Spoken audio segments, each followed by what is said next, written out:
Ladies and gentlemen, welcome back to the channel again, man. Thank y'all so much for coming over now. This title here, we're back on the Recollection Road channel, and we got baby boomer life skills that are useless today.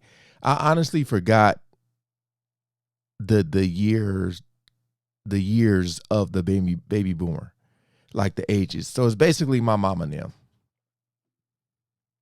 Because I was looking it up and it was like boomers or baby boomers, you know, like basically you got from, I guess, ages 59 to 68, or that's boomers 2, or boomers, which is 69 through 77 ages. All right. Again, appreciate all the love and support with you guys coming over.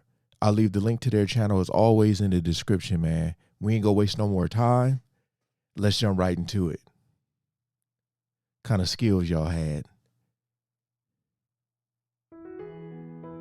There used to be certain skills that were taught to us that prepared us for living a productive life. These were things that our parents would pass along. Maybe they were even taught to us in school, or maybe we just figured them out ourselves. But regardless, they were essential to us. Nowadays, many of these life skills have been abandoned, especially with newer generations. So let's take a look back at these baby boomer life skills that seem useless today. All right. See if it's something that I agree with and have tried before. Who among us doesn't remember the days when we had to memorize phone numbers? It certainly tested our memory, keeping track of our home phone number, friends' numbers, and select family members. Knowing these by heart was a necessity. I mean, I do remember having a phone book, like a little, like, black book. I remember my grandmother had with people's numbers, but like, if it was someone you talked to every day, you definitely had it memorized in your head, which when you think about, like, I can remember some of the old numbers, like from my grandmother's house. Like, I can remember those that I still got it stuck in my head. But, you know, you got to put your finger, wine, you know. Yeah. But we had a phone book, so maybe they didn't. Especially when it came to making any phone call, and most importantly, if you were stranded by a payphone. It's hard to believe that we once kept all of these numbers stored right in our head, while all the other important phone numbers were written down on a list somewhere by the telephone. Yeah. Agreed.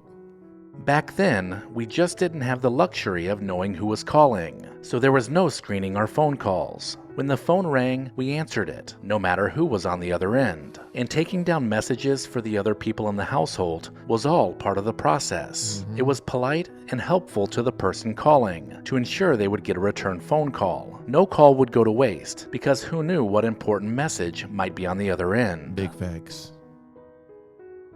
Recollection Road is proud to I want to partner go back with to Legacy that. Box. Get early access to the best deal of the year. Watch until the end of this video to see why Legacy Box is the perfect gift this holiday season. And then visit legacybox.com/recollection for an incredible 65% off. GPS and digital maps may have made our lives easier, but let's not forget the satisfaction of unfolding a paper map and plotting a course to somewhere new. Reading a paper map took skill and patience to study every inch of the map, plus be able to navigate in real time. When traffic, construction, or roadblocks popped up, you had to plot a new course on the fly. It wasn't easy, but at least you could never get lost.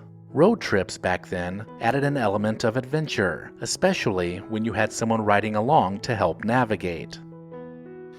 I think my time we went to Vegas, my father had a map. Sewing used to be a practical skill that was taught both at home and at school. Prior to mass-produced clothing available at every turn, many women would make their own clothes by using patterns and a trusty sewing machine. The sewing machine used to be a very important household device, and it got plenty of use over the years, and then it was probably passed down to you. Mending clothes, altering them, or even sewing your own shirts and trousers was a reflection of how we used to be much more self-sufficient. Not to mention, it saved a lot of money. I've never sewed Cursive in my life. writing, with its elegant swirls and loops, was a hallmark of our generation. It's a style that added a personal touch to both. I was one of the best. I remember in elementary school at 112th Street School Elementary, right next door to Verbum Day. If you know, you know, right by the Nickerson Gardens. I can remember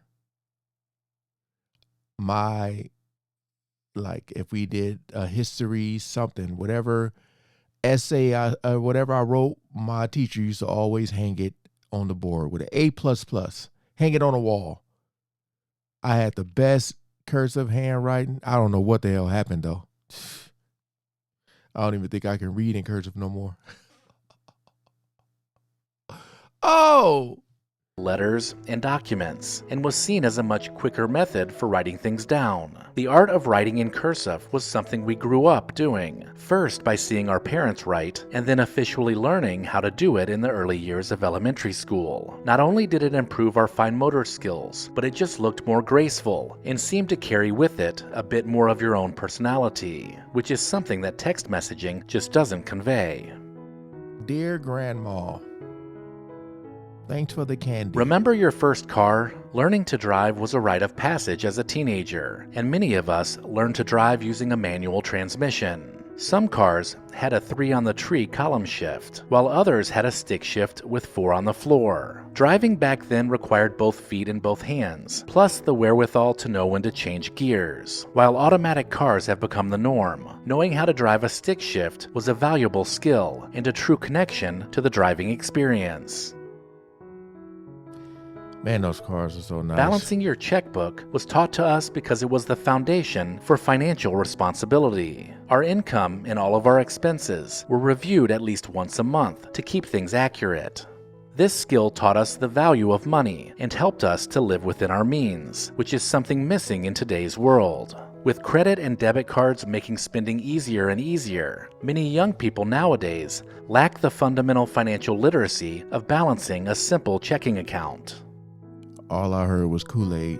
That's what I see there. Before the internet, we all relied on our alphabet skills to find things, from looking up a definition in a dictionary to running our fingers down a card catalog at the library. It seemed everything was organized alphabetically. Do you remember doing research using encyclopedias? First, you would locate the correct volume. Then you would flip through the pages to find what you were looking for by the first letter. This very basic skill was much more valuable back then, and it's yet another example of how figuring things out yourself meant using brain power to first figure out where to look. Brain power, very, very much so. The lacking. art of writing letters was a communication skill that dominated for centuries. Handwritten letters were the only way to communicate long distances before the advent of the telephone. Not to mention, it taught us patience. Letter writing was common throughout the 20th century, and it carried with it our own personal touch, showing that we cared enough to sit down and craft a message specifically for the recipient. These letters often created lasting memories that became keepsakes for some and simply strengthened connections between people.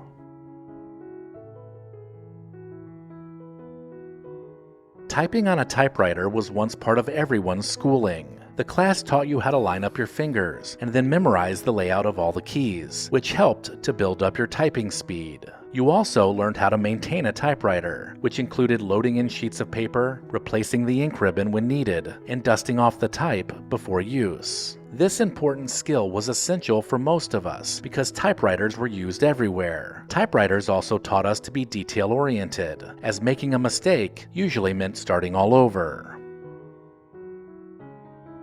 In most homes of the past, there could be found a set of dishes that were only used on special occasions. Oh, yeah. The fine china would be displayed in a china cabinet year-round, right up until that very special holiday dinner or party, where the dishware transformed the ordinary meal into a memorable event. These dishes were usually passed down through the generations, but storing them and the tradition of using them on a regular basis is something that you very seldom see today. Dating the old-fashioned way was all about face-to-face interactions, genuine conversations, and getting to know someone deeply. It's a slower, more intentional approach to finding a significant other. Yeah, you really need to know how to talk to people. I tell you now, like with all the texting and these dating apps, and then, you know, you can be whoever you want to be behind the phone, you know? That's why I talked to my wife about it. I said the very first day we started talking, we talked on the phone for like 3 hours, you know? And then when I seen her in person, well, I had seen her, but she hadn't seen me. That video's on YouTube somewhere, but just being able to talk to someone face to face and hold a conversation is like one of the greatest things. The eye contact, the everything, man. All that. Rather than swiping left or right on a screen, dating used to be about making a real connection with someone and understanding their values before committing. This also required us to have good social skills, manners, and good hygiene if we expected to find that special someone. Dating today is quite different because you never know what you're going to get after seeing their profile picture. There was once a time when we valued doing most things ourselves. From the simplest things, like manually rolling down a car window, Man. it was all about the effort. We would physically go out to eat, rather than have it delivered. And we used to have to go to the bank on a regular basis, and actually go inside to deposit and withdraw money, which also meant we had to interact with the bank teller. All of these things remind us of the simple pleasures of going about our life. These manual actions were not only part of our daily routines, but they taught us to appreciate the little things that filled our lives. Let me know in the comments if I missed anything, and make sure to sign up for the Recollection Road newsletter using the link in the description. Taylor Swift. Yeah, man, rolling down the window.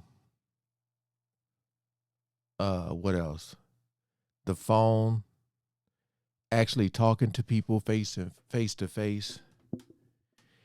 It's a lot of stuff that I feel would be better if it was the same today. I told my wife, I'm so happy that I ain't got to date no more. I was like, I couldn't do it. I couldn't. Because you just don't know, like, people attention span is just so low. Blame it on TikTok. You know, these videos they watch be so short. You hit them with like a 4 or 5 minute video. They're like, what the hell is this? You know? But a lot of this stuff that was in here,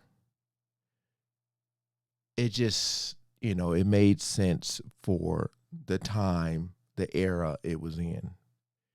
As the world progressed, you know, technology and all that type of stuff, you know, gets better and better. But I feel like people are using it for the wrong reasons. Like, it just made people lazy. It wasn't to make you lazy. It was make you so it could help you do things faster, so you can do other things, just whatever the case may be. But another great video from Recollection Road. Hope you guys enjoyed. 70s, 80s. Shout out to all the boomers out there, all the baby boomers or boomers. What do y'all like to be called, boomers or baby boomers? Please let me know. Peace out.